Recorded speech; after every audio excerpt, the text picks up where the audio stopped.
రష్యాలోని అత్యంత ధనవంతుడైన ఒక బిలియనీర్‌ని చూపించడంతో మూవీ స్టార్ట్ అవుతుంది. ఆయనకొక కొడుకుంటాడు. పేరు గ్రీషా. వీడికి చిన్నప్పటి నుంచి ఆడిందే ఆట, పాడిందే పాట. పొద్దస్తమానం నైట్ క్లబ్‌లు, పార్టీలు, జనాల్ని ఇబ్బంది పెట్టడం ఇదే వాడి పని.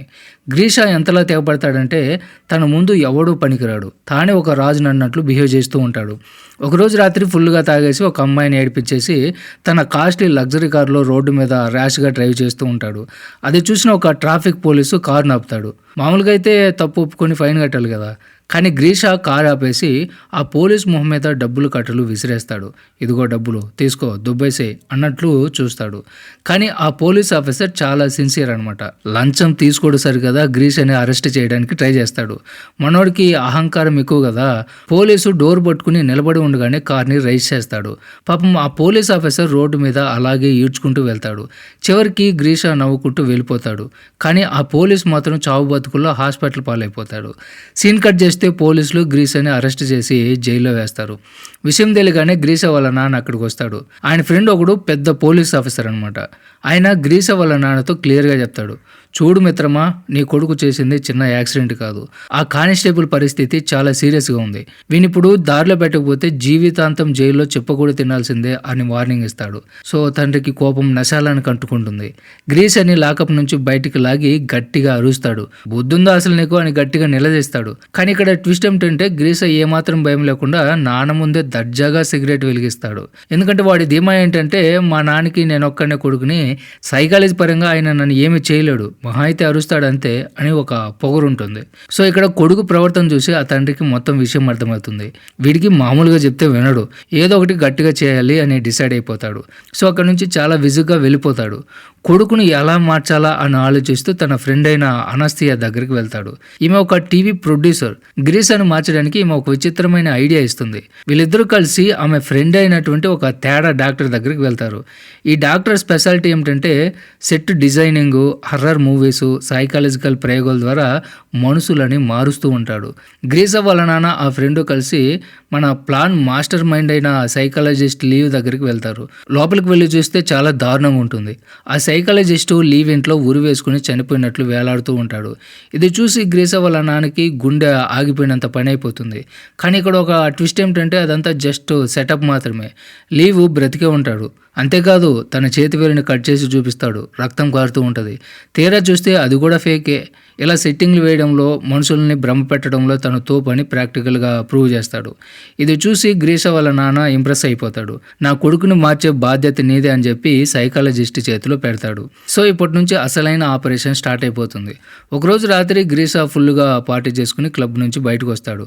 చూస్తే తన లగ్జరీ కార్ని ఎవరో టోయింగ్ వాహనంలో ఎక్కించుకుని తీసుకెళ్తూ ఉంటారు. నా కార్ని టచ్ చేస్తాడని చెప్పి కోపంతో గ్రీషా ఆ బండి వెనకాలే పరిగెడతాడు. సరిగ్గా అప్పుడే వెనక నుంచి డ్రామా ఆర్టిస్టులు ఎంట్రీ ఇస్తారు. గ్రీషాకు తెలియకుండానే ఒక మత్తు ఇంజెక్షన్ వేస్తారు. దెబ్బకి మనోడు రోడ్డు మీద కుప్పగూలిపోతాడు. సో ఇప్పటి నుంచి గ్రీషా లోకం మారిపోతుందన్నమాట. తర్వాత మరుసటి రోజు ఉదయాన్నే గ్రీషా కళ్ళు తెరుస్తాడు. చూస్తే తన ఏసీ బెడ్రూమ్ మొత్తం మాయం. ఒక పాత గుర్రాల శాలలో మురికి బట్టలతో పడి ఉంటాడు. నేను ఎక్కడున్నానరా బాబు అనుకునే లోపే ఒక అతను వచ్చి గ్రీషాని బయటకు లాగుతాడు. లాగడమే కాదు గట్టిగా తంతాడు కూడా. గుర్రాలని రెడీ చేయమంటే ఏం చేస్తున్నావు ఇక్కడ, బద్ధకం ఎక్కువైపోయిందా అని అరుస్తాడు. గ్రీషాకి ఫ్యూజులు ఎగిరిపోతాయి. అసలు నువ్వెవరు, నేనెందుకు గుర్రాలను రెడీ చేయాలి, నిన్ను ఇప్పుడే చూస్తున్నా అని చెప్పి రివర్స్ అవుతాడు. అంతలోనే ఆ ఊరి జమీందార్ డిమిత్రి వాళ్ళ కొడుకు అలెక్సీ గుర్రాల మీద అక్కడికి వస్తారు. గ్రీషా గుర్రాలను రెడీ చేయలేదని జమీందార్కి మండిపోతుంది. వీడికి బుద్ధి చెప్పండి అని ఆర్డర్ వేస్తాడు. వెంటనే పక్కనున్న వాళ్ళు గ్రీషాని పట్టుకుని చర్నాకోలతో చెతకబాతారు. దెబ్బకి మనోడికి సినిమా కనపడుతుంది.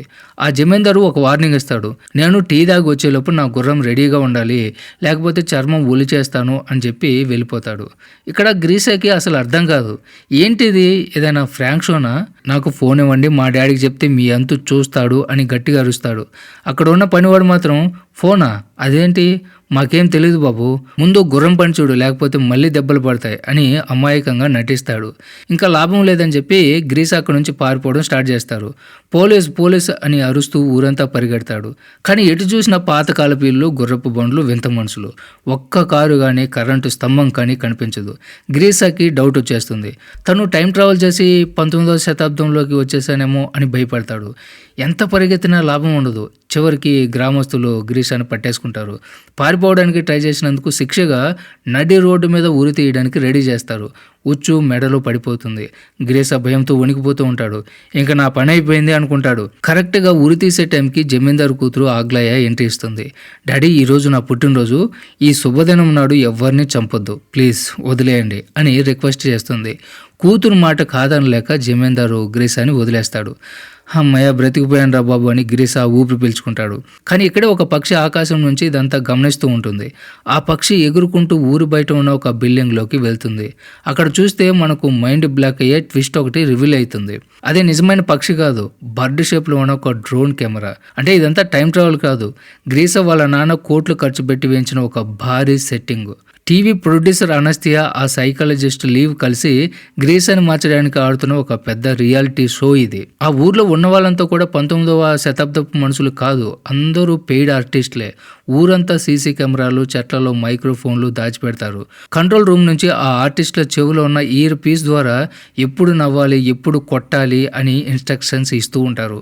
ఒకవేళ గ్రీసా తిరగబడితే షూట్ చేసి పడుకోబెట్టడానికి ఒక స్నైపర్ కూడా మత్తుమందు గన్ను పట్టుకుని రెడీగా ఉంటాడు. ఒక ముక్కలో చెప్పాలంటే ఇది బిగ్ బాస్ షోకి బాబు లాంటిది అనమాట. అయితే ఇక్కడ ఇవన్నీ కూడా గ్రీసాకి ఏమీ తెలియదు. నిజంగా టైం ట్రావెల్ చేసి వెనక్కి వచ్చేసానేమో అని నమ్మేస్తాడు. లగ్జరీ లైఫ్ని మిస్ అవుతూ నరకం చూస్తూ ఉంటాడు. పొద్దున్నే లేవాలి, ఆరు బయట చెంబు పట్టుకుని వెళ్ళాలి, చచ్చినట్టు ఆ గడ్డి రొట్టెలే తినాలి. డిసిప్లిన్ తప్పితే వీపు మీద చర్నాకోల దెబ్బలు పడతాయి. గ్రీసాలో మార్పు వస్తుందేమో అని ఆ టీం వెయిట్ చేస్తూ ఉంటారు. తర్వాత ఒకరోజు ఆగ్లయ పొలంలో ఏడుస్తూ కనిపిస్తుంది. మా నాన్న ఎవడో ముసలాడికి ఇచ్చి పెళ్లి చేస్తున్నాడు అని బాధపడుతూ ఉంటే మన గ్రీసా గాడు ఓదార్చాల్సింది పోయి, మంచిదే కదా, ఆ ముసలోడు త్వరలోనే పోతాడు, ఆస్తి మొత్తం నీకే అని వెటకారంగా సలహా ఇస్తాడు. దీన్ని బట్టి మనోడి బుద్ధి ఇంకా మారలేదని కంట్రోల్ రూమ్లో ఉన్న వాళ్ళందరికీ కూడా అర్థమైపోతుంది. తర్వాత రోజు ఆ వెజిటేరియన్ ఫుడ్ తిని తిని చిరాకు వచ్చి ఒకరోజు గ్రీసా ఒక కోడిని దొంగిలించి సీక్రెట్గా సూప్ చేసుకుని తాగేస్తాడు. పక్కనే ఉన్న ఫ్రెండ్, అంటే ఒక నటుడు, నాకు కొంచెం పెట్రా ఆకలిస్తుంది అని అడిగితే, నేను మొత్తం లాగించేసా, నీకేం లేదు అని సెల్ఫీగా బిహేవ్ చేస్తాడు. తర్వాత రోజు కోడిని ఎవరు దొంగిలించారని ఎంక్వైరీ స్టార్ట్ అవుతుంది. గ్రీసా దొంగ అని తెలిసినా కూడా సైలెంట్గా ఉంటాడు. దాంతో ఆ ఫ్రెండ్ గాడిని లాక్కెళ్ళి అందరి ముందు చిత్తగొడతారు. వాడి వీపు మీద దెబ్బలు పడి రక్తం వస్తున్నట్లు వాళ్ళు యాక్టింగ్ చేస్తారు. అదంతా కూడా మేకప్ అనుకోండి. కానీ తన వల్ల ఒక అమాయకుడు దెబ్బతింటున్నాడని గ్రీసాకి అస్సలు బాధ కనిపించదు. వాడిది రాయిలాంటి గుండె అని ప్రూవ్ అయిపోతుంది. ఇలా ఉండగా ఒకరోజు షూటింగ్లో పెద్ద పొరపాటు జరుగుతుంది. లీజా అనే ఒక అమ్మాయి గుర్రం ఎక్కుతూ ఉంటే ఆమె వేసుకున్న మోడర్న్ అండర్వేర్ గ్రీసా కంటపడుతుంది. వెంటనే మనోడికి డౌట్ వచ్చేస్తుంది. అరే, 1860లో ఈ బ్రాండెడ్ అండర్వేర్ ఏంటి, ఇప్పుడిప్పుడే కదా 2016లో ట్రెండ్ అవుతున్నాయి అని షాక్ అయిపోతాడు. వెంటనే ఆమె దగ్గర పరిగెత్తుకెళ్ళి, నిజం చెప్పు, నీ దగ్గరికి ఫ్యూచర్ బట్టలు ఎలా వచ్చాయి చూపించు అని గట్టిగా లాగడానికి ట్రై చేస్తాడు. పాపం ఆ అమ్మాయి భయపడిపోతుంది. వెంటనే మిగతా ఆర్టిస్టులు వచ్చేసి గ్రీసాని తరిమేసి ఆ అమ్మాయిని అక్కడి నుంచి పంపించేస్తారు. కొంచెం ఉంటే మొత్తం సెటప్ మొత్తం దొరికిపోయేది. కానీ గ్రీసాకి ఆ డౌట్ అలాగే ఉండిపోతుంది. తర్వాత లీజా మీద గ్రీసా అలా ప్రవర్తించేసరికి కంట్రోల్ రూమ్లో ఉన్న వాళ్ళ నాన్నకి కోపం నశాలానికి ఎక్కుతుంది. వీడు ఎప్పటికీ మారడు, ఈ షో ఇక్కడితో ఆపేయండి, వాడిని జైల్లోకి పంపించేద్దాం అని డిసైడ్ అయిపోతాడు. సరిగ్గా స్విచ్ ఆఫ్ చేసే టైంకి స్క్రీన్ మీద ఒక సీన్ కనిపిస్తుంది. గ్రీసా పశ్చాత్తాపంతో కుమిలిపోతూ ఉంటాడు. అనవసరంగా ఒక అమ్మాయిని బాధ పెట్టాను, సారీ చెప్పాలి అని ఫ్రెండ్తో అంటాడు. ఇది విన్న వెంటనే వాళ్ళ నాన్న ఆగుతాడు. అరే, వీడిలో చలనం మొదలైంది అని ఆశ కలుగుతుంది. వెంటనే టీం లీజాకి ఇన్స్ట్రక్షన్ ఇస్తుంది. లీజా భయపడుతూనే గ్రీసా దగ్గరికి వెళ్తుంది. గ్రీసా నిజంగానే చాలా మర్యాదగా ఐఎమ్ సారీ అని చెప్తాడు. దాంతో లీజా గ్రీసా మధ్య గొడవ సర్దుమణుగుతుంది. అలా కొన్ని రోజుల తర్వాత ఆ ఊర్లో ఒక పెద్ద పండుగ జరుగుతుంది. ఆ పండుగ స్పెషాలిటీ ఏమిటంటే, ఆ రాత్రి ఏ అబ్బాయి ఏ అమ్మాయి అయితే జంటగా ఉంటారో వాళ్ళే లైఫ్ పార్ట్నర్స్ అని నమ్ముతారు. ఇక్కడ టీం ఒక స్కెచ్ వేస్తుంది. జమీందారు కూతురు ఆగ్లయ నదిలో దూకి ఆత్మహత్య చేసుకున్నట్లు యాక్టింగ్ చేయాలి, దాన్ని గ్రీసా కాపాడాలి, అలా వాళ్ళ మధ్య లవ్ పుట్టాలి. ఇది వాళ్ళ ప్లాను. ఆగ్లయ నది ఒడ్డున కూర్చొని, నాకు ఆ ముసలోడితో పెళ్లి ఇష్టం లేదు, చచ్చిపోతాను అని డైలాగ్ చెప్తూ ఉంటే మన గ్రీసా గాడు అది పట్టించుకోకుండా పక్కనే ఉన్న లీజా దగ్గరికి వెళ్ళి పులిహోర కలపడం స్టార్ట్ చేస్తాడు. నేను ఫ్యూచర్ నుంచి వచ్చాను తెలుసా, మా దగ్గర ఐఫోన్లు కూడా ఉన్నాయి అని సొల్లు చెప్తూ ఉంటాడు. ఆగ్లయ నీళ్ళలో దూకుతున్న గ్రీసాకి పట్టదు. చివరికి గ్రీసా ఫ్రెండ్ వచ్చి, ఒరే బాబు అక్కడ పిల్ల చచ్చిపోతుందరా కాపాడరా అని చెప్తే గానీ మనోడికి వెళ్ళకదు. అప్పుడు పరిగెట్టుకుంటూ వెళ్ళి ఆగ్లయాని కాపాడతాడు. స్క్రిప్ట్ ప్రకారం ఆగ్లయ గ్రీసాని హగ్ చేసుకోవాలి, లవ్ ట్రాక్ మొదలవ్వాలి. కానీ ఇక్కడే గ్రీసా ఊహించని ట్విస్ట్ ఒకటి ఇస్తాడు. ఆగ్లయాని గట్టు మీద పడేసి మళ్ళీ లేజా దగ్గరికి పరిగెడతాడు. నువ్వు నాతో రా, ఈ పండుగలో మనం జంటగా ఉందాం అని లేజాని అడుగుతాడు. కంట్రోల్ రూమ్ మొత్తం షాక్ అయిపోతుంది. వీడేంటి హీరోయిన్ వదిలేసి పని మనిషి క్యారెక్టర్ని లవ్ చేస్తున్నాడు అని డైరెక్టర్ తలపట్టుకుంటాడు. తర్వాత గ్రీసా మనసులో లేజా ఉందని అర్థమైన తర్వాత షో డైరెక్టర్ ప్లాన్ మారుస్తాడు. ఇక నుంచి లేజానే హీరోయిన్, ఆగ్లయ క్యారెక్టర్ని సైడ్ చేయండి అని చెప్తాడు. కానీ ఇది లేజా రియల్ లైఫ్ బాయ్ ఫ్రెండ్ అలెక్సీకి అస్సలు నచ్చదు. అంటే జమీందార్ కొడుకు పాత్ర వేస్తున్నాడు కాబట్టి అస్సలు నచ్చదు. నా గర్ల్ ఫ్రెండ్ ఆ గ్రీసా గాడితో రొమాన్స్ చేయాలా అని కుళ్ళుకుంటూ ఉంటాడు. తర్వాత మరో పక్కన గ్రీసా లేజాల మధ్య కెమిస్ట్రీ వర్కౌట్ అవుతుంది. ఇద్దరు క్లోజ్ కూడా అవుతారు. ఒకసారి వాళ్ళు మాట్లాడుకుంటూ ఉంటే ఆకాశంలో డ్రోన్ కెమెరా కంట్రోల్ తప్పి కిందకు వచ్చేస్తుంది. గ్రీసా చూస్తాడేమో అని లేజా కంగారు పడి గ్రీసాని పక్కకు తిప్పేసి కవర్ చేస్తుంది. కంట్రోల్ రూమ్ వాడు డ్రోన్ని పేల్చేయడానికి రెడీ అవుతాడు. కానీ చివరి నిమిషంలో అది పైకి ఎగరడంతో గండం గట్టెక్కుతుంది. ఇది ఇలా ఉండగా లేజా రియల్ బాయ్ ఫ్రెండ్ అలెక్సీ, ఆ పాత హీరోయిన్ ఆగ్లయ ఇద్దరు ప్రెస్ స్టేషన్లో ఉంటారు. అలెక్సీకి తన గర్ల్ ఫ్రెండ్ దూరమైందని కోపం, ఆగ్లయకి తన రోల్ పోయిందని కోపం. ఈ బాధలో వాళ్ళిద్దరూ క్లోజ్ అయిపోతారు. ఒక గడ్డివాము దగ్గర వాళ్ళిద్దరూ రొమాన్స్ చేసుకుంటూ ఉంటారు. కరెక్ట్గా అదే టైంకి గ్రీసా లేజా అక్కడికి వస్తారు. తన సొంత బాయ్ ఫ్రెండ్ వేరే అమ్మాయితో ఉండడం చూసి లీజా గుండె పగిలిపోతుంది. గ్రీజాకేమో ఇదంతా ఆ కాలం నాటి శృంగారం అనుకుంటాడు. కానీ లీజాకి మాత్రం ఇది రియల్ లైఫ్ నరకం కదా. బయట గ్రీజాను మార్చడానికి డ్రామా నడుస్తూ ఉంటే లోపల ఆర్టిస్టుల మధ్య రియల్ లవ్ స్టోరీ మొక్కలైపోయింది. తర్వాత సీన్ కట్ చేస్తే అలెక్సీ అగ్లేసియా రొమాన్స్ చేసుకుంటూ ఉంటే రెడ్ హ్యాండెడ్గా దొరికిపోతారు. వెంటనే డైరెక్టర్ ఎంట్రీ ఇచ్చి, మీ ఇద్దరిది అన్న చెల్లెల క్యారెక్టర్ కదా, ఇలా చేస్తే అలా అని తిట్టి వాళ్ళిద్దరిని జాబ్లోంచి పీకేస్తాడు. పాపం లీజా మాత్రం తన బాయ్ ఫ్రెండ్ మోసం చేశాడని కుమిలిపోతూ ఉంటుంది. సరిగ్గా అప్పుడే గ్రీజా ఎంట్రీ ఇస్తాడు. లీజాని ఓదార్చడమే కాదు, ఒక క్యాండిల్ లైట్ డిన్నర్ అరేంజ్ చేస్తాడు. అంతేకాదు ఏకంగా మనం పెళ్లి చేసుకుందాం అని ప్రపోజ్ చేస్తాడు. లీజా కూడా ఎమోషనల్ అయిపోయి ఓకే చెప్పేస్తుంది. ఇద్దరు ముద్దు పెట్టుకుంటారు. ఇది స్క్రీన్ మీద చూసి కంట్రోల్ రూమ్లో ఉన్న నాన్న ఆనందంతో గంతులేస్తాడు. ఎందుకంటే గ్రీసాలో మొదటిసారి నిజమైన ప్రేమ పుట్టిందనమాట.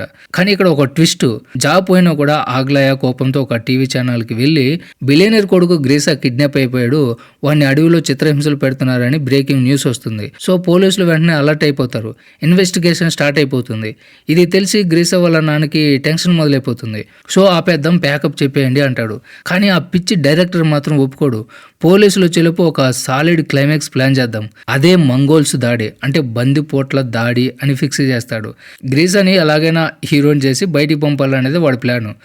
అనుకున్నట్టుగానే ఊరి మీదకి మంగోల్స్ గెటప్లో ఉన్న ఒక రౌడీలు దాడి చేస్తారు.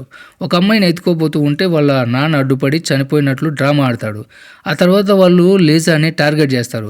అందరూ గ్రీసా వైపు చూస్తూ ఉంటారు, వాడు కాపాడతాడా పారిపోతాడా అని. మొదట గ్రీసా భయపడి గుర్రం మీద పారిపోతాడు. అది చూసి కంట్రోల్ రూమ్లో ఉన్న అందరూ కూడా డిసప్పాయింట్ అయిపోతారు. వీడింకా మారడ్రా అనుకుంటారు. కానీ కాసేపటికే గ్రీసా వెనక్కి వచ్చేస్తాడు. రౌడీలతో ఫైట్ చేసి లీజాని గుర్రం మీద ఎక్కించుకుని అక్కడి నుంచి పారిపోతాడు. ఫైనల్గా మనోడు రియల్ హీరో అయిపోతాడు. తర్వాత లీజా గ్రీసా గుర్రం మీద పరిగెట్టుకుంటూ ఊరి పొలిమేర దాటేస్తారు. కొంచెం దూరం వెళ్ళేసరికి గ్రీసాకి మైండ్ బ్లాక్ అయ్యే సీన్ కనిపిస్తుంది. ఒక మోడర్న్ పెట్రోల్ బంకు, కార్లు, లైట్స్ కనిపిస్తాయి. అదేంటి 1860లో పెట్రోల్ బంక్ ఏంటి అని గ్రీసా షాక్ అయిపోతాడు. లీజా నిజం చెప్పబోయే లోపే స్నైపర్ మళ్ళీ మత్తు మందు షూట్ చేసేస్తాడు. గ్రీసా అక్కడికక్కడే కుప్పకూలిపోతాడు. కట్ చేస్తే 3 నెలల తర్వాత గ్రీసా హాస్పిటల్లో కళ్ళు తెరుస్తాడు. వాళ్ళ నాన్న ఒక కొత్త కథ అల్లుతాడు. నువ్వు కారు యాక్సిడెంట్ అయిపోయి 3 నెలలు కోమాలో ఉన్నావు, ఆ 19వ శతాబ్దం అంతా నీ భ్రమ అని నమ్మించేస్తాడు. గ్రీసా నమ్మేస్తాడు. కానీ మనిషి మాత్రం పూర్తిగా మారిపోతాడు. ఇప్పుడు గ్రీసాకి లగ్జరీ లైఫ్ మీద ఆసక్తి పోతుంది. పార్టీలు, క్లబ్లు నచ్చవు. తనకి యాక్సిడెంట్ అయినప్పుడు ఏ పోలీస్ ఆఫీసర్ని అయితే కొట్టాడో అతనికి తన లగ్జరీ కార్ని గిఫ్ట్గా ఇచ్చేస్తాడు. ఇది చూసి వాళ్ళ నాన్న మురిసిపోతాడు. చివరికి ఒకరోజు క్లబ్లో గ్రీసాకి అలెక్సియా, ఆగ్లయ కనిపిస్తారు. వాళ్ళని నిలదీస్తే అసలు నిజం మొత్తం చెప్పేస్తారు. అది విన్న వెంటనే గ్రీసా పరిగెట్టుకుంటూ వెళ్ళి లేజా దగ్గరికి వెళ్తాడు. నువ్వు గుర్రం మీద ఉన్న జీన్స్ వేసుకున్నా నాకు ఇష్టమే అని హగ్ చేసుకుంటాడు. ఇద్దరు కూడా ఒకటైపోతారు. సినిమా చివరిలో ఒక చిన్న ఫన్నీ ట్విస్ట్ అనమాట. గ్రీసా వాళ్ళ నాన్న ఆ ప్రొడ్యూసర్ అనస్తియా పెళ్లి చేసుకుంటారు. వీళ్ళు కొత్త బిజినెస్ కూడా స్టార్ట్ చేస్తారు. అదేంటంటే డబ్బున్న బిగ్ బాస్ల బిగ్ గడ్డు కొడుకులని దారిలో పెట్టే రీహాబిలిటేషన్ సెంటర్ అనమాట. ఈ సీన్తోనే మూవీ ఎండ్ అవుతుంది. సో ఇది ఫ్రెండ్స్ ఇవాల్టి video. Don't forget subscribe. Thanks for watching.